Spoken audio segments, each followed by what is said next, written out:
সম্মানীয় দর্শক, আপনাদেরকে এই মুহূর্তে যে তথ্যগুলো তুলে দেবো খুবই গুরুত্বপূর্ণ তথ্য। যেমন বিএডরা প্রাইমারিতে আবার সুযোগ পেতে চলেছে, এরকম ভাবে সুযোগ পাবে, পুরো বিস্তারিত তথ্য দেখুন। এবং 2022 যে টেট নতুন বিজ্ঞপ্তি আবার কবে আসবে, প্রচুর ভ্যাকান্সি রয়েছে এমনটা শোনা যাচ্ছে। সেই সাথে 2023 সালের টেটের কবে নাগাদ হবে, টেট কাউন্সিলিং বাকি যারা রয়েছেন তাদের নিয়োগ কিভাবে হবে, 5% ওয়েটিং এ যারা রয়েছেন এবং 20/22 যারা রয়েছেন প্রত্যেকের নিয়োগ কবে নাগাদ হতে পারে একটা স্বচ্ছ ধারণা দেওয়ার চেষ্টা করব আমার এই ভিডিওতে। তার আগে বলে রাখবো, আমাদের চ্যানেলে প্রথমবার আসলে চ্যানেলটি সাবস্ক্রাইব করে সাথে থাকবেন। প্রথমেই বলবো, যারা বিএড করেছেন এবং টেট পাস করেছেন তাদের জন্য একটা সুখবর রয়েছে, কেননা প্রায় 95,000 ছেলে মেয়ে কিন্তু অলরেডি বিএড করেছিলেন এবং সেই সাথে টেট কোয়ালিফাই করেছিলেন, তারা কিন্তু অলরেডি ট্রেনিং নিতে শুরু করেছে। এবং আপনাদেরকে বলে রাখি, যারা ট্রেনিং নিচ্ছেন এই মুহূর্তে তাদের এগেনস্টে একটা কলকাতা হাইকোর্টে কেস করা হয়েছে যে বিএড দিয়ে টেট পাস করেছে, পরবর্তী ক্ষেত্রে ট্রেনিং নিলে সেটা আপডেট করা যাবে না, সেটা ইনভ্যালিড হবে, এমনটা কিন্তু কেস করা হয়েছিল। কিন্তু সেই কেসে আজকে কিন্তু একদল বিএড ক্যান্ডিডেট তারা কিন্তু ক্যান ফাইল করেছে, অর্থাৎ তারা কিন্তু এখানে পার্টি হয়ে গেল এবং তারাও তাদের মতো উকিল দিয়ে কিন্তু যুক্তি দিয়ে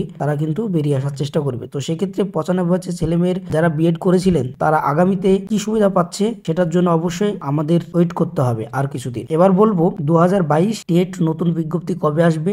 বর্তমানে যে কাউন্সিলিং প্রক্রিয়া চলছে, আগামী 21 তারিখ, 22 তারিখ, 23, 24 টেট কাউন্সিলিং হবে। তারপরে আরো একটা ফেজে হবে, যারা বাকি আছেন তাদেরটাও হয়ে যাবে এবং সমস্তটা কমপ্লিট হয়ে যাওয়ার পরে মোটামুটি মার্চ মাসের মাঝামাঝি হয়তো 5% থেকে যারা বিলং করছেন তারা আবার ডাক পাবে। মানে পুরো প্রসেসটা কমপ্লিট হতে মোটামুটি ভোটের আগ পর্যন্ত প্রথম কাউন্সিলিং গুলো সবই হয়ে যাবে এবং ভোটের পরে হয়তো 20 এবং 22 থেকে যারা পিটিশনার রয়েছেন বা নন পিটিশনার রয়েছেন প্রত্যেকের জন্য একটা সুযোগ আসতে পারে। তো এই সমস্ত প্রক্রিয়া চলতে চলতে ওইদিকে আরো 3 মাস লাগতে পারে। তো স্বাভাবিকভাবে হয়তোবা জুন জুলাইয়ের দিকে কিন্তু 2022 টেট থেকে নতুন বিজ্ঞপ্তি আসতে পারে। বর্তমান যে নিয়োগ প্রক্রিয়া সেটা কমপ্লিট না হওয়া পর্যন্ত 2022 সালের টেট থেকে নতুন বিজ্ঞপ্তি আসার সম্ভাবনা একদমই নেই। তো সম্ভবত জুন জুলাই মাসের আসার একটা সম্ভাবনা রয়েছে, তার আগে যদি এই সমস্ত জটিলতা কেটে যায় তার আগেও কিন্তু আসার সম্ভাবনা রয়েছে। এবার আপনাদেরকে বলবো 2023 সালের রেজাল্ট কবে নাগাদ হতে পারে। এটাও একই রকম ভাবে বলতে গেলে জুন জুলাই মাসের মধ্যেই কিন্তু এই টেটের রেজাল্ট হয়ে যাওয়ার সম্ভাবনা বেশি, কেননা আপনারা জানেন প্রতি বছর যেহেতু টেট হয়, তো আরো একটা টেট কিন্তু ডিসেম্বর মাসে হবে। তো তার আগে অবশ্যই রেজাল্ট এনারা বের করেই কিন্তু আবার নতুন টেট নিবে। সর্বোপরি বলা যেতে পারে নতুন নিয়োগ প্রক্রিয়ায় অংশগ্রহণ করতে পারবে 2014, 2017, 2022 এবং রেজাল্ট বেরিয়ে গেলে 2023।